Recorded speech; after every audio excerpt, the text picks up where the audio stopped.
Hi guys, welcome to another video from the Fire Me channel. This one is called Dress for Success. Now a lot of people don't realize how important dressing well is, but in this video we're going to go in to a bunch of reasons why you want to dress well, why you want to look good, and essentially why you want to look your best. So why dress well in the first place? Well, the first reason is perception is reality. So when you look professional, people are going to treat you professional. If you look like a bum, people really aren't going to treat you with the kind of respect that maybe you think you deserve. And in the business world, if you look like $1 million, people are going to think that there's something to you, and it's just the way it is. You could be the smartest guy in the world and look like a bum, and you will not go as far as the guy that was at the bottom of his class but dresses well. I can almost guarantee you that. The other thing too that I wanted to mention was dressing well. It shows initiative and indicates you're ambitious and you're trying to get ahead. So what do I mean by that? Well, you're putting in the extra effort to look good. So there is a perception that you want to get ahead, that you want to do well, and that you do care about yourself. And the other piece too, I put this in as a note, it's a subconscious measure of success. So when people see you, if they see you wearing sweatpants and old tennis shoes, you could have $1 million in the bank, but no one's going to subconsciously think that you're doing well for yourself. Now, if you make $30,000 a year, but you look like $1 million, when people see you, they're going to really think of you as a successful person. Now, what I mean by that specifically as well is, you know, you go to the office, you look really good. People are like, that's a guy we want to promote. He must be successful in his own right, whether that person is or not, but it's the perception that you're giving off that's very important in this. And the last point I want to make on this is it really does indicate how serious you are about your job, especially if you're in a big company and in a corporation. You're going to want to dress as well as you can. It's just going to make your life a lot easier in terms of getting ahead, and it does send that signal that you are serious about your job and you want to do something other than just show up and collect a paycheck. Now, there's a few, obviously depending if you're blue collar or an office worker, there's different attires. So this first one, we're going to just go through office workers because that's probably where you're going to get the most bang for your buck in terms of looking well. So the first tip, always dress for your next role. So if you are just a worker bee, maybe you're not even a manager yet, you want to start wearing suit jackets, you want to start dressing better than your peers, and you want to start dressing for your next role, essentially. If your manager wears a suit jacket every day, maybe you need to start wearing one as well. But it's very important to dress for your next role. Another point, is to have wrinkle-free shirts and pants. So if you wear a suit, get them dry cleaned, they'll be pressed. Even your shirts, you know, it doesn't cost that much to bring them to the dry cleaners, get them pressed properly. Or if you really want to save the money, do it yourself. But I don't know how many times I've seen people actually come into the office and their shirt looks like they pulled it off the floor the night before and it looks terrible. But yeah, so that's an important tip. The next one kind of goes along with the wrinkle-free shirt, but your shoes, your belts, accessories shouldn't be worn out, and just replace them when they do start getting worn out because it does degrade your look.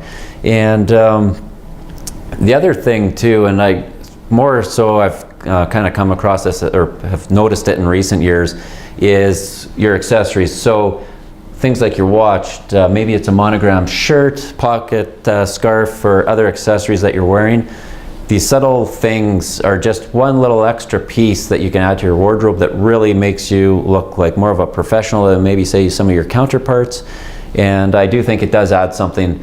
And the last point on this is, you know, you don't need a $2,000 custom suit, especially when you're just starting out. But if you do get a suit off the rack, make sure you have it altered and tailored to make it fit you properly.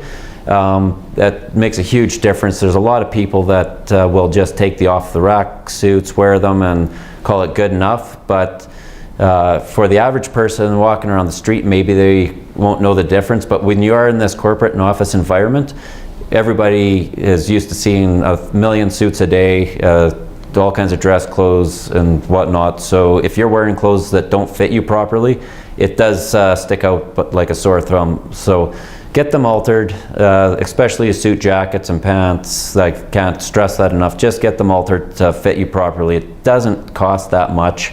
You can still buy your suit off the rack at a department store, bring it into a tailor, and they can alter it for you, and you'll look way better. I can 100% guarantee it, and you'll feel better as well. It's just the way to go. Trust me on this one, guys. Okay, so now what if you're blue collar? So this is a little different, because do clothes matter as much? Well, yes and no. And before I actually came into the business world, after I got my business degree, I actually went and got a trade ticket as well. So I'm actually a journeyman electrician by trade. So I have worked in the field, mainly in the oil business, but let me give you guys a few tips about if you're a blue collar worker, what can really help you get to the next level, whether it be supervisor, foreman, or superintendent, whatever it is. Obviously in the trade world, in the trades, you need a lot of experience and a lot of knowledge, but there is also a bit of this dress for success element to it as well. So the number one tip I have for blue collar workers is have clean clothes. I don't know how many times I've been working in the patch where guys will show up in January 1 with a sweatshirt or Carhartts or whatever their work wear is, and they won't wash it the entire year. And it's just disgusting. Like, there's no reason not to wash your clothes every shift, like every turnaround, whatever. But have clean clothes, it will make a difference. The other tip too, and this is really common, especially when guys don't have a lot of days off specifically, is don't let your clothes get so worn out that you're getting holes through them, the tools are falling out of your pockets.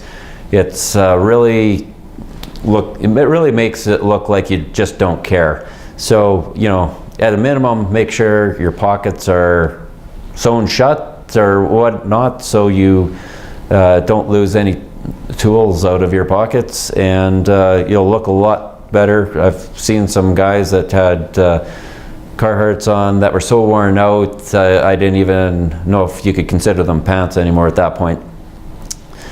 Another tip too for tradesmen, now this was a big one, so when hard hats are not cool in any way, shape or form, but one of the common themes that I've often seen out in the field was guys would be wearing the welder's hard hats because they don't have the brims, they look a little cooler, and they'll wear them backwards around. So, you know, don't try to be cool on site. Nobody cares.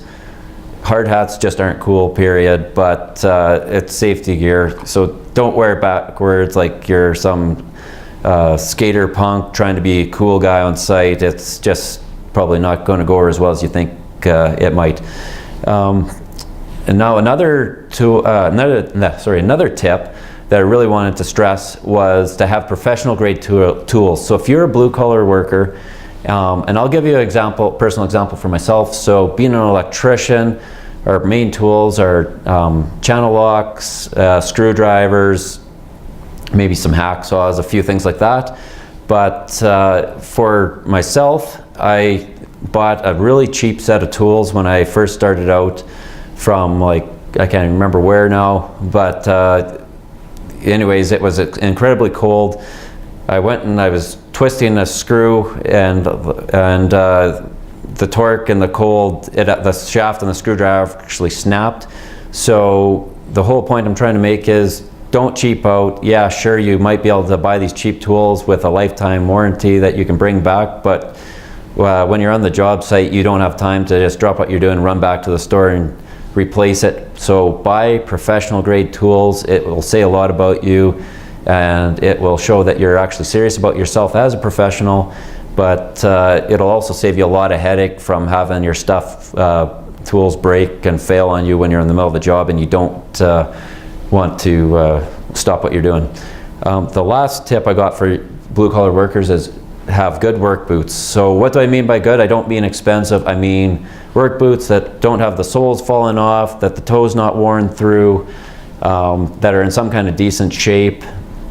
I don't know how many times I've seen guys that had work boots that were several years old, and they were so worn out that I don't think they would have done them much good if a hammer fell on them anyways. But anyways, that's probably one of the most important pieces of safety gear you have anyways, is your work boots. So just have good ones. It does show that you actually care about your job in the trade and that you are trying to be safe and get ahead. Okay, so in summary, on the dress for success, the one thing I want you guys to keep in mind is perception, perception, perception. Dressing well is not about showing off and pretending you have lots of money. It's about how other people view you. Are they going to view you like a professional, or are they going to view you like a bum? Are they going to view you like you're going someplace, or are they going to view you like you're stuck in that same chair for the rest of your life? So perception is the key reason why you want to dress well. You know, it indicates you're working towards something else, your next role. It's going to give you confidence if you look good. It's going to make you feel good. And the one thing you got to really understand is people are watching, whether you realize it or not. Everybody is watching you, and everybody makes subconscious judgments about you every day. So if you dress well, you look good, this is really going to help with their perception. Now, the other point, and this is kind of follows along, is it's never going to hurt your career to present yourself with the best foot forward. So even if you don't think you're going anywhere or going to do anything, if you look the best that you possibly can, it's not going to hurt you. But dressing like a bum, holes in your shirts, stains on your shirt if you're in the office, you know, wrinkles, it will potentially hurt you, but it will never, but looking good will never actually do anything but be a positive thing for yourself. And the other thing to remember is, if all things being equal, if you look like $1 million and you're in competition with somebody that looks like a bum, that just might be the edge that you need to actually get ahead and get the next promotion. So anyways, these are just a few of the tips that I have, and the reasons why that you should put some care into looking good, dressing for success, take care of your appearance, and kind of dispel this or debunk the myth that who cares, I'm going to do whatever I want to do. Well, you sure can, but I guarantee that if you look good, you're going to feel good. You feel good, you're going to be more confident, and it's really going to be a positive thing for you. So anyways, that's all I've got for this video, guys. Thanks for watching. Make sure to subscribe, give the video a like if you liked it. Put your comments below. I'd love to get some feedback, and look forward to seeing you guys on the next one.